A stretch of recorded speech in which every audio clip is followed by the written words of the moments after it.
Bună ziua, fecioarele mele frumoase! Bine ați venit, dragii mei! Astăzi facem etalarea pentru luna august 2024 pentru toți cei care aveți soare, luna, ascendent sau Venus în fecioară. Pentru cei născuți în luna august, la mulți ani, dragii mei, vă doresc să aveți parte de o zi minunată, să vă bucurați de acest nou ciclu care începe în viața voastră, un ciclu nou de un an de zile, da, pentru... îmi vine să spun pentru a fi fericiți. Încercați să vă concentrați pe voi, să fiți bine cu voi înșivă și pentru că restul lucrurilor se așează în viața noastră, chiar dacă ne costă foarte mult să credem că dacă suntem bine cu noi vom fi bine sau viața noastră va fi diferită, da? Bun, această etalare este una, după cum știți, generală, da? Să vedem cam cum va arăta luna august pentru voi. Încercați să selectați mesajele, pentru că nu are cum să corespundă pentru toți pe aceeași arie a vieții. Pentru unii poate fi o rezonanță, poate exista o rezonanță pe plan emoțional, pentru alții personal, pentru alții material. Așadar, vă invit să încercați să culegeți bine aceste mesaje.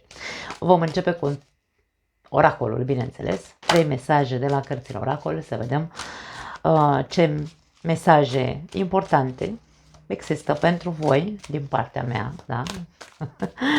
Hai să vedem. Fecioară, luna august 2024. Primul mesaj. Avem un challenge aici pentru voi, avem o probă, o provocare. Fecioara este provocată la ceva. Avem o persoană care stă așa în spatele, sau e ca și cum se ascunde într-un boschet. Știți cum erau boscheții la noi în România, da? Ca și cum stai acolo pitit și parcă n-ai curaj să intri în joc. Este ca și cum ești chemat la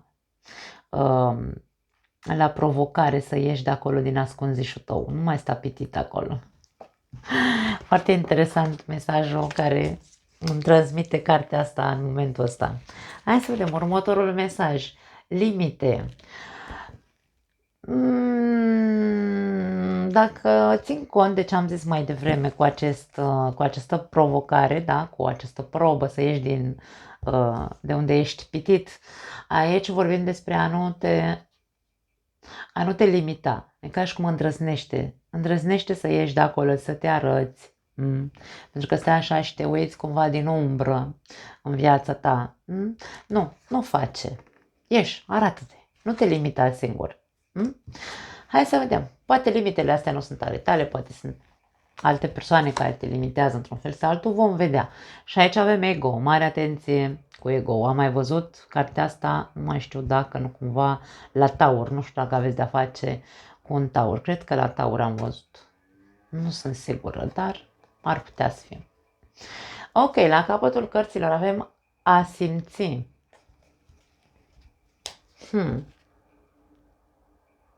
Ok, ce înțeleg aici din această combinație de mesaje este că probabil, într-un fel sau altul, ego-ul tău te limitează să nu fii îndrăzneț, îmi vine să spun, da? Ca și cum ți se spune, nu, stai așa, stai, ego-ul tău, da, aici avem o marionetă, aici tu ești marioneta și ego-ul tău este cel care te manevrează, da?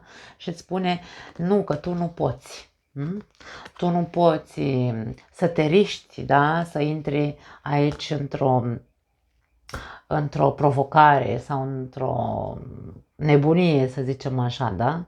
Nu poți să te riști să ieși la lumină, să te vadă lumea, că, nu știu, cine știe ce poveste îți spune aici ego-ul tău. Că vorbim de ego, nu vorbim neapărat de ego, că, vezi, Doamne, ego-ul e un lucru rău. Nu, ego-ul este un lucru foarte bun, atât timp cât nu ne lăsăm manipulați de el, bineînțeles. Ego-ul ne servește la ce? La supraviețuire. Ne ajută să ne protejăm în momentul în care ne simțim amenințați, dar putem să cădem pradă în a ne lăsa manipulați de el. Și dacă ego-ul tău spune, nu îndrăzni să faci asta, că cine știe, nu știu, tu o să, dacă riști, probabil că o să pierzi sau nu știu, habar n-am. Fiecare cu povestea ego-ului lui, da? Mesajul de a simți este ca și cum tu fă ce simți. Nu te lăsa manipulată de ce spune ție mintea ta că, vai, Doamne, nu trebuie să te riști, vai, ce o să zică lumea, poate fi și asta, da, pentru alții dintre voi. Deci aici limitările nu cred că sunt impuse din exterior, ci sunt impuse de ego-ul tău care, într-un fel sau altul, încearcă să te protejeze, să rămâi în zona de confort, să spunem așa, da. Ego-ul nostru nu-i place să iasă din zona de confort, dragii mei, asta o știm cu toții, da? Hai să vedem ce spune tarotul pentru voi. Fecioară, august 2024.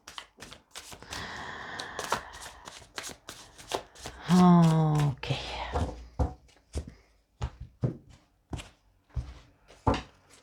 Prima carte. 4 de bâte. Ca situație, aici vorbim despre ceva sigur, despre ceva constructiv, despre armonie, vorbim despre prietenie, pentru alții dintre voi vorbim despre logodnă. Acum, dragii mei, dacă tu ești provocat să ceri în căsătorie pe cineva sau să formezi o relație mai repede cu cineva, o relație serioasă, stabilă, ego-ul tău îți spune, nu-i momentul acum. Și aș spune că este, bineînțeles, momentul să faci ceea ce tu simți, nu ceea ce îți spune mintea ta. În mintea ta, judecata. Judecata este o carte a eliberării. Poate eliberarea de restricții, de judecăți, de ce o zice lumea. Poate fi asta, da? Deci ca și când se spune, trezește-te. Că nu ai de ce să dai explicații nimănui sau nu trebuie să te intereseze părerea nimănui la ceea ce tu vrei să faci în viața ta și cu viața ta, da? În subconștient, 2 de monede. Ai ceva vreme de când stai și cântărești. O fi bine să iau decizia asta, nu o fi bine. O fi bine să intru în relația asta, o fi bine să cer mâna partenerei, o fi bine să fiu mai vesel, mai maleabil, mai adaptabil, da? O fi bine. Deci toate lucrurile astea tu te întrebi. E bine, eu aici aș spune că cu mintea ta conștientă e destul de conștientă că trebuie să se elibereze de anumite patternuri, eu cred că, indiferent cât de mult ai cântărit, tu deja știi răspunsul. Mie asta îmi vine să spun. Doar că te simți încă limitat. În trecut, cavaler de spade. Dacă vorbim despre o relație sau despre faptul că ai cunoscut pe cineva, aici vorbim despre ceva sau cineva care a intrat așa foarte repede în viața ta. Totul s-a întâmplat pe nepusă masă, totul a fost așa dintr-o dată, ai cunoscut pe cineva, s-a întâmplat totul repede. Nu te văd în confort în ultimile 3 luni de zile. Cavalerul de spade nu este în confort, el e agitat, el încearcă să rezolve ceva. Se simte inconfortabil, agitația e mare, sau a fost, da? În ultimele 3 luni. În următoarele 3 luni de zile avem rege de spade, trecem de la ce vedem aici, cavaler de spade, trecem la rege de spade. O mentalitate mult mai clară și sigură și pragmatică în același timp. Un bun judecător, îmi vine să spun, și o bună atitudine pentru a lua decizii la rece, fără a te lăsa influențat de ce-ți spune ego-ul tău sau ce-ți spun alte persoane. Foarte interesantă instalarea voastră. Concluzia 7 de cupe. 7 de cupe poate fi o confuzie. Văzând aici regele de spade, mă miră de la claritate să ajungi la confuzie. Dacă nu e o confuzie, ar putea să fie o decepție. Atenție, 7 de cupe poate fi că dacă tu vei avea claritate și vei ști ce vrei pentru tine și vei alege să faci cum crezi tu că e mai bine pentru tine, aici ar putea să existe dezamăgirea, ori că dezamăgirea ta către tine, ca și cum eu eram sigur că e ok persoana asta, dar aici mă desumflu pentru că descoper anumite lucruri care mă bagă în ceață. M-am iluzionat eu prea mult. Sau, dacă nu e dezamăgirea către tine, poate fi că cealaltă persoană te dezamăgește într-un fel sau altul, sau îți dă mesaje mixte, te bagă într-o confuzie într-un fel sau altul. Vom vedea despre ce e vorba. La capătul cărților, 6 de spade, agitația despre care vorbeam că o ai de ceva vreme aici cu cavalerul de spade, 6 de spade confirmă. Da, aș spune să încerci să-ți păstrezi calmul, da? Încearcă să fii așa cât de zen poți. Și pur și simplu să încerci să percepi ce-ți transmite sau ce-ți transmit evenimentele din viața ta în luna august, ce-ți transmite persoana respectivă, pentru că tu ai o putere de a percepe foarte mare. Așadar, deschide-te către zona senzorială, pur și simplu, incluzând intuiția, bineînțeles. Hai să vedem. Începem să clarificăm cei cu 4 de bâte. Diavolul, hei. Și turnul, wow!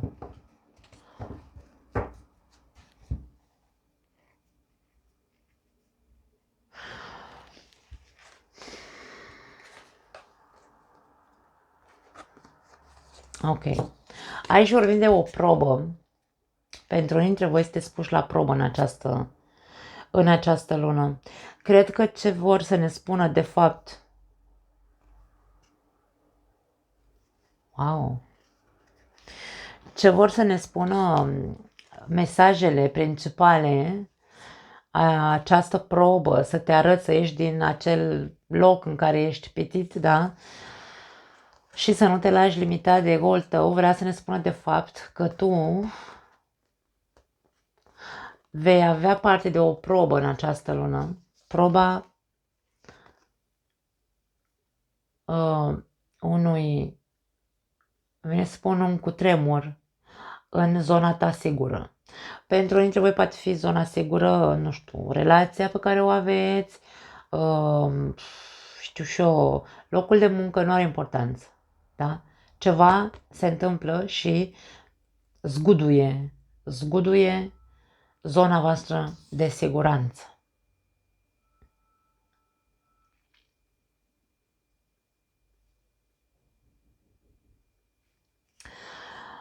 Nu știu dacă e neapărat ceva neașteptat. Pentru că având diavolul lângă turn, eu cred că tu miroseai sau tu simțeai că ceva nu e în regulă în zona asta sigură, ceva nu era, nu pupa ceva sau nu...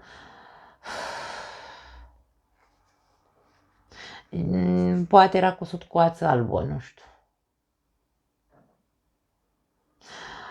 Și dintr-o dată totul se prăbușește. Toate bazele astea solide sau zona asta ta sigură se dezlănțuiește iadul, îmi vine să spun. Ceva se rupe în viața unora dintre voi, într-un mod urât, tragic ar putea să fie. Acum n-aș spune că e vorba despre moartea cuiva. Nu am alte date în care să-mi spună că, Doamne ferește, o să moară cineva. Nu.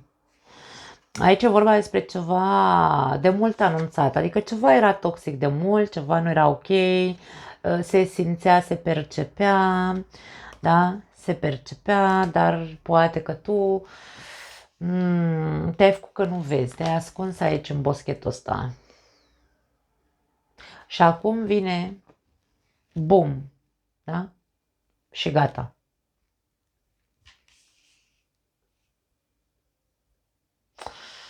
E ceva, este vorba despre o zonă sigură a ta, aici, poate fi o zonă de confort.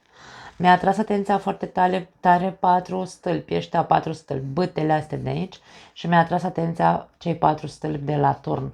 Da? Deci aici e vorba despre o zonă sigură, poate fi o relație, poate că tu ai sperat că, nu știu, o să se căsătorească cu tine persoana respectivă în cazul în care nu sunteți căsătoriți, pentru că totul părea că merge înspre asta, da? Și totuși, cum vii agitat din trecut, din ultimele 3 luni vii agitat, ești încă în energie agitată că nu știi cum o fi, e bine aici se revelează în sfârșit, da? O fațetă, probabil, în care vei vedea că nu e ce trebuie. Nici persoana, nici relația. Pentru unii dintre voi. Pentru alții dintre voi poate fi, într-adevăr, faptul că te-ai ascuns în spatele boschetului și ai zis, nu, lasă mai bine, nu, mă fac că nu văd, că se prăbușește relația mea, da? Da, hai să vedem. Judecata în mintea ta. Judecata vine cu eliberare, după cum am spus, cu renaștere, cu conștiință, îmi dau seama, mi se aprinde becul, da? Hai să vedem ce cu becul. Pași de monede și steaua. Împăcare, mare atenție, pentru că unii dintre voi sunteți pe partea asta conștientă, ca și cum eu văd ce se întâmplă, da? Văd situația, văd că a căzut turnul meu de fildeș, văd că nu e ok aici cu diavolul și totuși în mintea mea, doar pentru că aici avem, poate fi pentru unii dintre voi, dacă aveți copii, pentru că am copil sau poate avem o afacere împreună sau poate avem, nu știu, zona asta de confort, da? Eu tot, mintea mea tot speră la o împăcare aici, la a renova, la a reconstrui ce s-a dărâmat sau ce e pe cale să se destrame aici, da? Și de aia vorbim poate de o probă pentru tine. Proba nu este doar, hai să zicem așa, nici să renunț în totalitate, să zicem, ok, s-a rupt relația, la revedere, nu mă mai uit înapoi, pentru că există aici un soi de speranță, un soi de luminiță de la capătul tunelului. Există un proces, este o probă a procesului de învățare. Învățarea de a fi, de a demonstra, învățarea de a fi autentic, învățarea de a fi sincer. Steaua este cea mai dezbrăcată arcană dintre toate, da? În a fi sincer cu tine, în a fi sincer cu celălalt, în a mă exterioriza, că de-aia vorbim despre a fi autentic. Mă arăt așa cum sunt, nu am ce să ascund. Proba este să nu ai ce să ascund, să fii pur, ca un copil, în care să spui, ok, văd că totul este un dezastru, văd că poate nu ești persoana potrivită pentru mine, în cazul unora dintre voi, da? Și aici eu voi învăța să mă recuperez pe mine, să mă renovez pe mine. E o mare probă pentru unii dintre voi. Mai ales dacă deziluzia aici este că aici ți se revelează că persoana asta nu este potrivită pentru tine. Pentru că vei vedea anumite lucruri care te vor dezamăgi. Dar pentru cei care aveți o relație care acum se zgude foarte tare din cauza unor, nu știu, da? Și voi încă sperați aici să vă împăcați, poate să se ajungă la o împăcare în momentul în care începem amândoi să demonstrăm sau să facem lucruri pentru relația asta, nu să stăm așa doar cu gândul și speranța că o să fie bine. E vorba de a face, da? Proba poate fi pe acolo, să reconstruim împreună. Hai să vedem, doiul de monede, alegeri. Ce vrea să ne spună doiul de monede? Cavaler de cupe.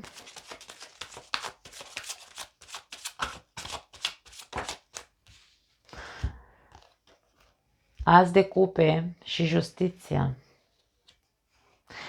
Unii dintre voi de mult vă zbateți între, după cum am zis, alegerea este între continuarea relației sau separarea.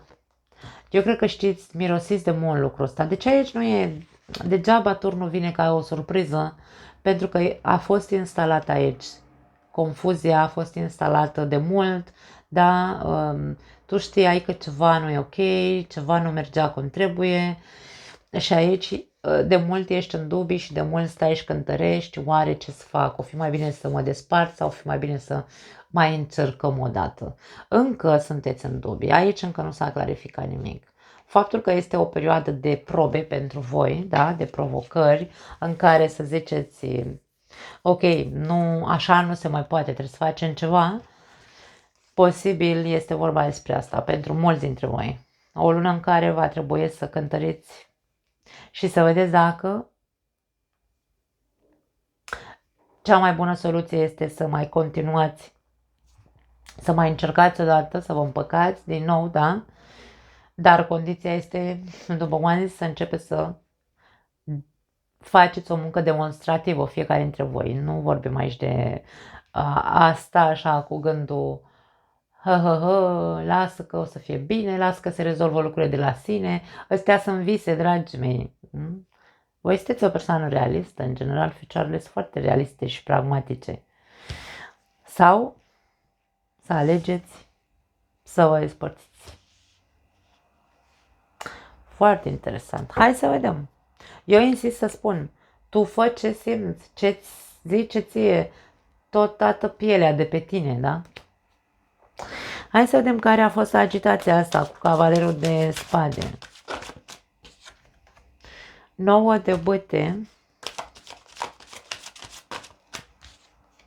și 9 de monede.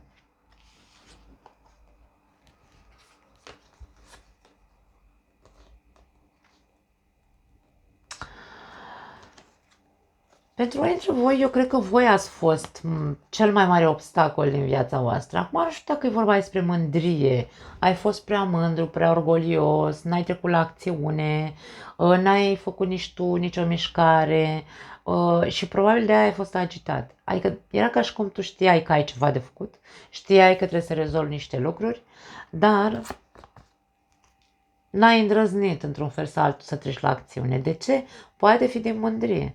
Ca și cum, da, ok, dar de ce să fac eu? Să mai fac și ălalt. Ceva de genul se dă aici. Poate că a fost ok, poate nu, aici decizia pe care tu ai luat-o în trecut îți aparține în totalitate. Ce vedem aici este că se dărâmă turnul de fildeș.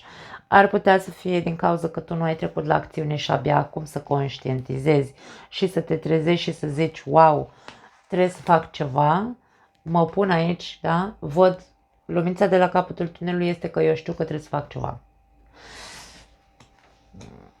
Marea probă a vieții tale să începi să faci tu lucruri. Cam asta e.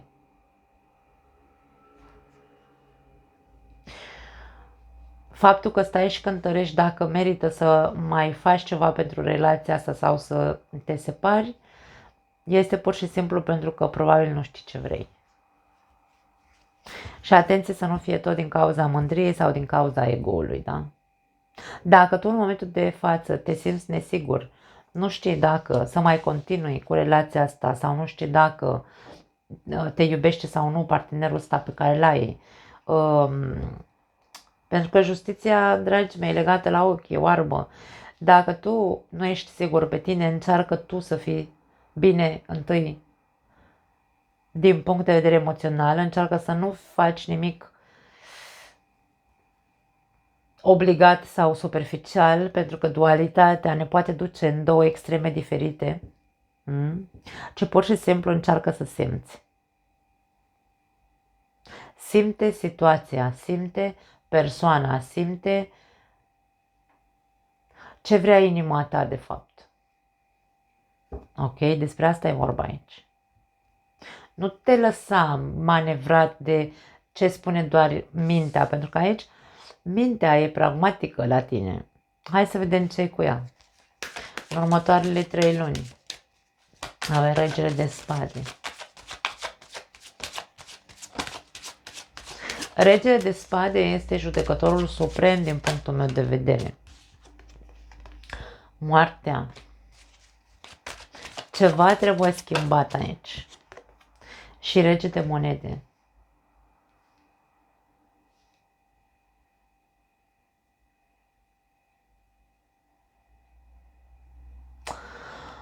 Nu știu dacă aici la voi, faptul că se zdruncină sau se zguduie sau se dărâmă zona ta de confort și pentru tine se produce un haos, te simți ca și cum fără pământ sub picioare, da? Tocmai asta trebuie să se schimbe. Zona de confort, da? Tu aici e momentul să judeci cumva corect. Dom'le, persoana asta sau relația asta ce reprezintă pentru mine? Reprezintă zona de confort sau aici eu am iubire, pasiune pentru persoana asta, am atracție, mă simt magnetizat, da? Sau mă simt atras magnetic de persoana asta sau e tot un haos, o iluzie în mine? Pentru că aici e vorba despre tine. Da? Deci tu, procesul ăsta, proba asta mare pe care o ai în această perioadă și se lărgește sau se lungește în timp, în următoarele 3 luni de zile, este ca tu să devii o persoană, cum să zic, te așezi așa și îți pui pe hârtie tot ce simți, tot ce percepi de la persoana respectivă, tot ce crezi despre relația ta. Deci e vorba despre a simți și a gândi, dar a gândi drept, nu a gândi cu mintea nori sau să-ți faci speranțe deșarte, nu. Aici e vorba despre, hai să vedem despre ce vorbim în viața mea. Da? Mi-am luat hârtiuța, mi-am luat pixul și spun aia. De ce am simțit aici eu că de mult ceva trebuie schimbat, că de mult ceva nu merge bine? Și pune totul pe hârtie și aici vei ajunge cumva la concluzia că ce se întâmplă este că trebuie să moară zona de confort sau trebuie să moară percepția zonei de confort. Nu stăm împreună doar pentru că, nu știu, avem bani sau ai bani sau mă întreții sau, nu știu, sau mă simt ca acasă lângă tine, pentru că nu e o evoluție din punct de vedere emoțional, bineînțeles. Aici e doar așa. Trăim și suntem ok, suntem mulțumiți că avem așa o stabilitate, da? E momentul să conștientizezi multe lucruri care au legătură cu banii, cu zona de confort, cu anumite schimbări care trebuie să făcute în relația voastră. Poate sunteți foarte diferiți aici. Poate unul dintre voi este mai rece și foarte pragmatic, iar celălalt este foarte corect, dar plictisitor în același timp. Da. Poate fi. Dar aici vor avea loc evenimente care vor schimba cursul. Cursul în cum vezi tu lucrurile, da? Deci cum vezi tu, cum simți tu și ce ar trebui să faci. E momentul să se facă anumite schimbări. Acum te ia prin surprindere, acum ți se mișcă pământul de sub picioare, dar există speranță să puteți face multe lucruri, să schimbați lucruri într-un mod foarte realist, așa să ziceți, băi, stai puțin, stai că nu a fost ok până acum, hai să facem cumva, altcumva, corect, să facem ce trebuie, da? Hai să vedem ce cu 7 de cupe.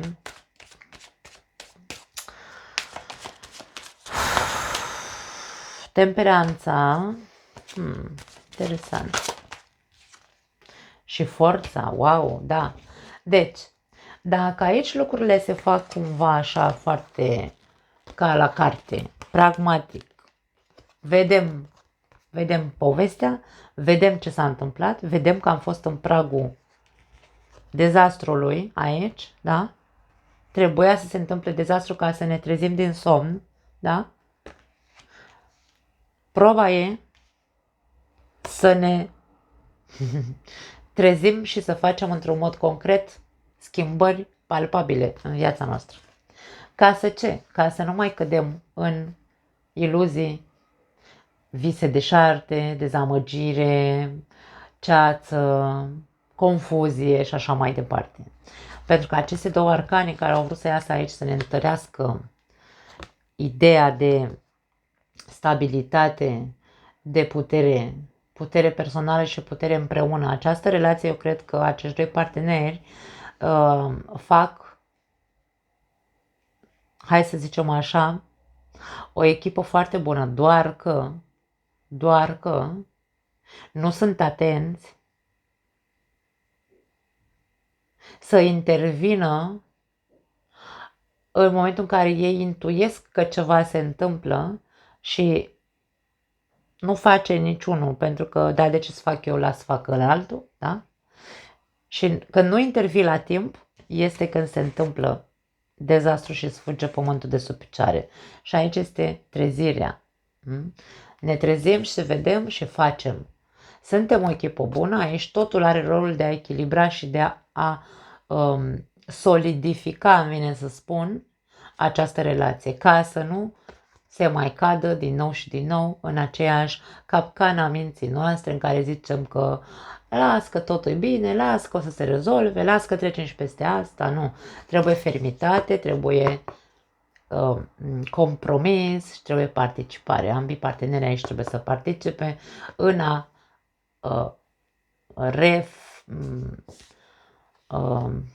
reforța, îmi vine să zic, nu, asta mi se amestecă cu spaniola, în a întări din nou, da, legăturile dintre voi, ca relația să fie una solidă, din nou. Despre asta e vorba la voi, dragii mei. Aș spune că da, este o provocare, dar nu e nimic ce nu se poate rezolva. Avem foarte multe indicii de rezolvare a situației, atâta timp cât, cât ne trezim și nu ne mai lăsăm așa, lasă să facă ălălaltul, lasă să facă eu de ce să fac, știi? Cam asta e. Aici cineva trebuie să dea tonul ca să-l tragă și pe celălalt, să fie, după cum ai zis, judecătorul suprem, să fii judecătorul suprem și să-l scoți și pe celălalt la tablă, ca și celălalt să înceapă să facă, da, schimbări în atitudinea lui, în ceea ce trebuie să facă și el. Fiecare trebuie să facă schimbări în el însuși ca să existe această participare împreună, da, să solidificăm relația. Nu să stăm așa cu capul în nori, las că o să facem noi cândva. Cam despre asta e vorba. Foarte interesantă etalarea voastră, dragii mei, nu mai am altceva. Vă pupăcesc și ne vedem data viitoare. Ceau!